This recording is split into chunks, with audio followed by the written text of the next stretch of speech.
Hi guys, welcome to the FullSendRC YouTube channel. In this video, I'm going to be showing you how to repair the gearbox on your Rustler, Bandit, and Stampede. So first, remove the two screws, the gearing cover, and remove the wheelie bar. This video, I'm not going to be showing how I remove the wheelie bar because I'm going to get a new one soon. I'm going to show that to you then. So now we're going to remove the two screws on the back of the shock tower. You can see with the red arrows. We're just going to loosen the ones on the front up quite a bit so the shock tower can move pretty free. So now you can see that I loosened them up.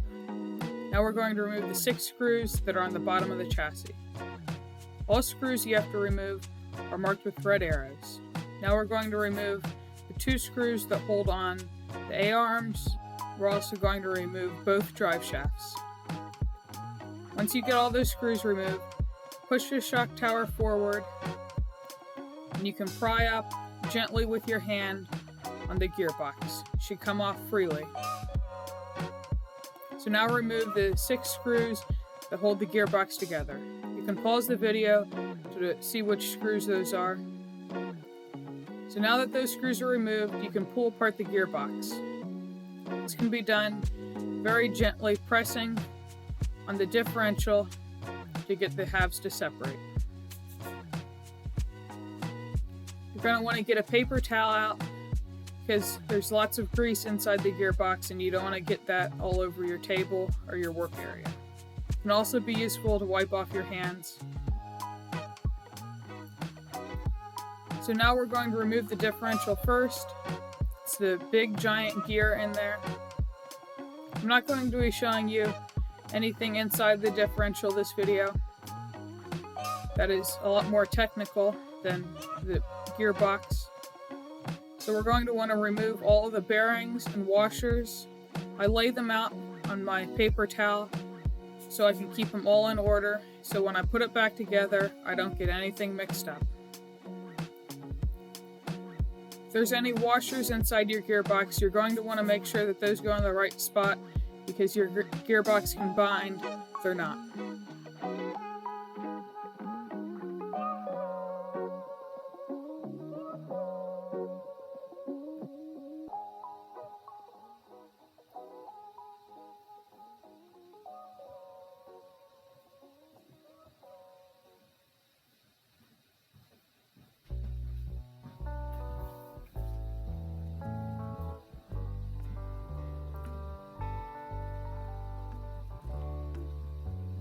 So now I'm going to be pushing out the bearing from the differential that's stuck in the gearbox half. Yours may not be stuck, or both of them may be stuck. I just press it out with a flat blade screwdriver. So now that I have all those bearings out, lay it on my paper towel. I'm going to remove the smooth shaft that holds in the middle size gear in the gearbox. Should come out easily.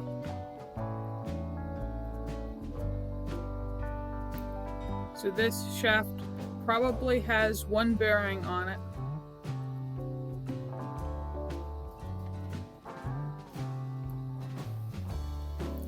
And it also has a washer on it. You're going to want to make sure that you don't lose that.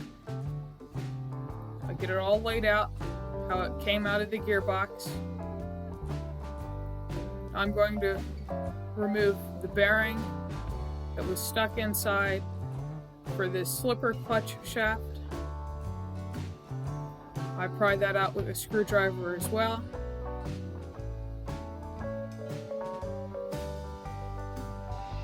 So now we're done with that half of the gearbox. We can set that aside, and now we're going to get into the other half.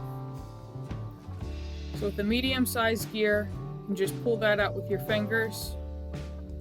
Should be a bearing inside of it. Just remove that bearing. As I'm taking these bearings out, I like to make sure that they all spin freely. If they don't, I like to replace them. Even if there's just a little bit of resistance, it's always good to have a good fresh bearing.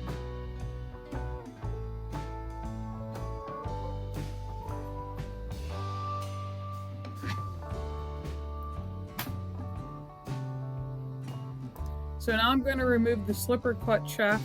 If you haven't already, remove the slipper clutch. You can see my video. I'll post the link up in the top, and I'll also post it down in the description about how to do that. Then the shaft should come out freely. Make sure to remove all bearings. So you can see how I have everything lined up. My paper towel makes it easy to look at. If any of your gears are stripped or chipped or any of the teeth are broken off, make sure to replace those. Also clean out your gearbox, any metal, if anything has gotten in there. You should also replace all the grease. The slipper clutch shaft is the most common breaking point in this car. I showed just a few seconds ago there's a little pin that went through the gear that holds it in place, but that pin can break off very easily. It's called a shear pin.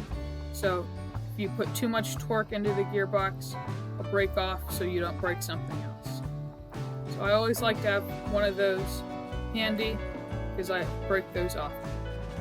So now I'm putting the gearbox back together by putting the slipper clutch in, making sure to push both bearings into the sides of the gearbox firmly so they seat properly. So now I put the bearings in the middle size gear and the rod right through those, and make sure I put the washer on the shaft.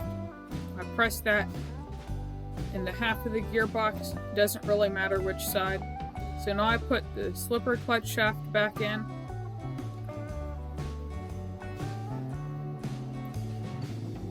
Make sure everything spins freely.